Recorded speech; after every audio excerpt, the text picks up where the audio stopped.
What's the deal, y'all? Welcome back to Testimony Tuesday. So today, well, thank you for joining for our people till it's backwards, because people are free.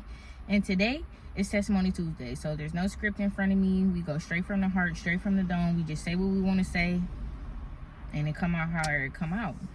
So today I want to talk to y'all about me discovering spiritual warfare, as long as my journey with that and understanding really what it is. So I'll start by saying, I'm not gonna lie, I was definitely one of those people. I heard the term spiritual warfare back when I was 10, back when I was going to church and whatnot. But I always thought my mama was crazy. I'm not gonna lie, my mama, my grandma, anybody who said that stuff, I'm like, what are you talking about, spirit realm? There's spirits all around you. What do you mean? If I can't see it, then it must not be there.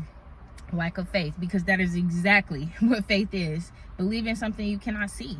You feel me? We have faith in our government, and we see actually the opposite, how they don't have our best interests at heart.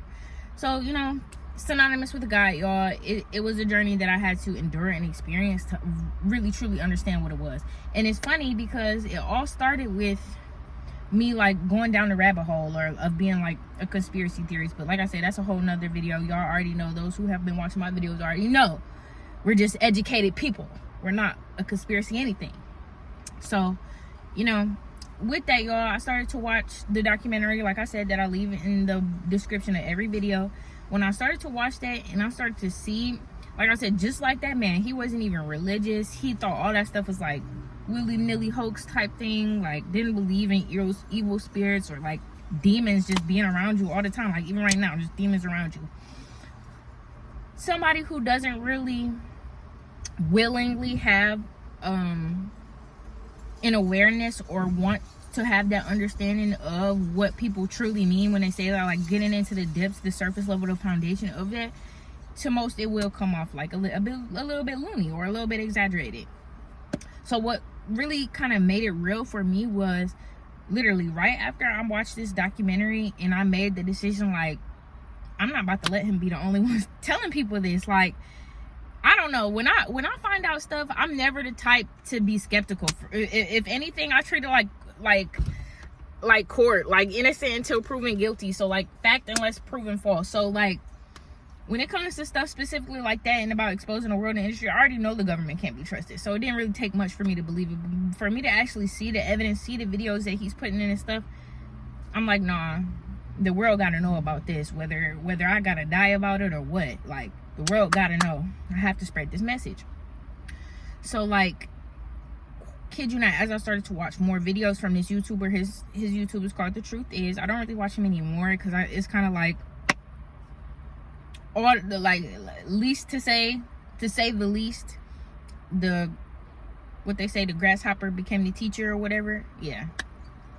So I don't know, y'all, just seeing the stuff that's in the video, craziness, it's really, and then just seeing it in people, that's when it really gets real. When you start seeing it in the people you know.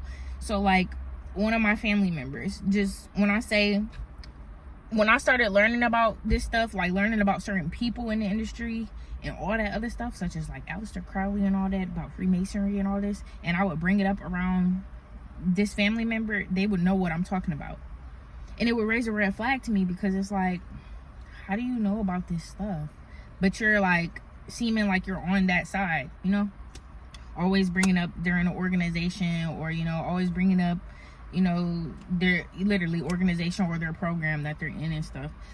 And then like I said, the actions would follow, literally walking around with knives in their hand, walking around saying gibberish, saying mean-spirited things, literally speaking on the dead.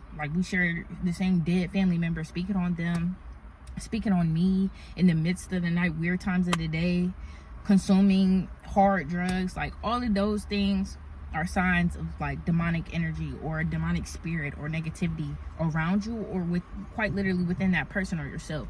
So that's when stuff started to get real for me. Or even in the media, I start seeing Lil Nas X and stuff like that. All these people start dressing like demons.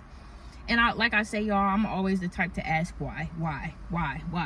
Because just as much as everybody just casually wearing red or wearing the devil stuff or whatever for art, you could be doing the same thing with angels and white. Or you could just not be going there at all. You could just be wearing, regular clothes and just being different with it, So those are the questions I started to ask. I started to ask, why is there now becoming a masses for real? Like, there is mass thinking. There is a mass group of people lost. There is a mass group of people that are negative. There is a mass group of people that love, that gravitate towards drama. And it's like I said, the death of people spiritually. So that's when I started to separate, like, okay, this is a real thing. You can really be walking around alive, breathing, heart, do, and be dead inside, like, or be a demon, really, like, just rotten, an evil person inside, you know? So it's just something to take heed to, guys. I mean, it's really not much else to say in that, but to do your research, like, open your eyes, use your mind, ask questions, critically think. That is the point in everything I be saying. So, you know, y'all, and freeing your mind and freeing our people, that is how we do it. That's how we break the chains. That's how we break brainwash, because we are so deeply enslaved mentally. We are so deeply brainwashed mentally. We are so deeply stuck mentally, and I just won't have it, y'all. I won't have it. Stay woke, y'all. Stay blessed, and thanks for tuning in to my Testimony Tuesdays. Be the change that you want to see in the world.